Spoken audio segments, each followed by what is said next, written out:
আচ্ছা স্যার, ওনার ছেলে তো জয়ের কথা শুনেছেন। জি, জয় নাকি কি কম্পিউটার বিজনেস আছে? সে কম্পিউটার ইঞ্জিনিয়ার, আমাদের কাছে তো বড় চাকরি। চাকরি করে আবার engineer।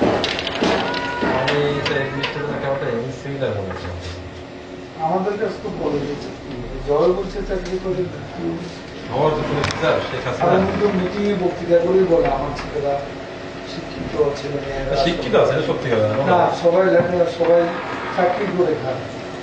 এটা তুমি নিজেই কিন্তু আমরা তো শুনেছি স্যার ওয়াশিংটন ডিসিতে নাকি জয় কম্পিউটার বিজনেসে একটা বিশাল পরিমাণ টাকা ইনভেস্ট করছে। আপনারা কি শুনেছেন কি এই বিষয়ে? কম্পিউটার বিজনেস, সেখানে কম্পিউটার আইটি এই ধরনের বিজনেস করে থাকে। করতে পারে, আমেরিকাতে করা সবাই। আমেরিকার মতো জায়গায় স্যার কম্পিউটার ইঞ্জিনিয়ার সে, শেখ হাসিনার ছেলে, সে ক্লাউডটাও আছে, সবকিছু মিলে এই টাকাটা কোথায় গেল? জয় তো আর বিজনেসটা এখন থেকে রিসেন্টলি করছেন, তার নিশ্চয়ই টাকাটা তার, সে তো বয়সও কম, কতই বা বয়স হবে? তাকে আর কেউ না দিলে তো তার মা দিতে পারে। না স্যার, জয়ের বয়স তার কত বলেন স্যার? খুব বেশি নেই, 26-27,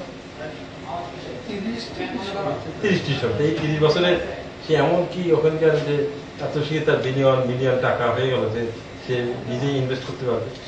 কত টাকা? তারপর তার ওয়াইফ যেখানে বিয়ে হয়েছে তাও তত ধরে না, ও জানে। আমার মনে হয় বাংলাদেশ সরকার এটা একটা ইনভেস্টিগেশন করতে পারে। পারে কি স্যার?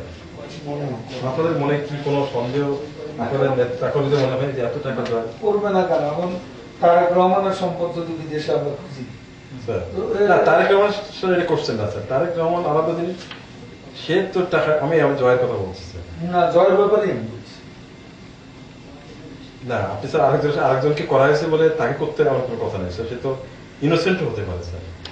সেটাই একটা লোক যদি ইনোসেন্টই হয়ে থাকে, তাই ইনভেস্টিগেট করলে তার ইনোসেন্সটা যখন সবাই বুঝবে, সেটা তার জন্য ভালো।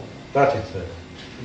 আপনারা কি পার্টির মধ্যে কেউ সিনিয়র লিডার বলেনি যে জয় রাজনীতি আসছে হচ্ছে, কিন্তু তারও টাকা পয়সা থাকতে পারে, যে হয়তো এখানকে টাকা গেছে, মানি ফ্রড এখান থেকে ফ্রম বাংলাদেশ টু ইউএসএ, এরকম কি কারোর মধ্যে এই ধরনের কোয়েশ্চেন বা কোয়েরি আসে?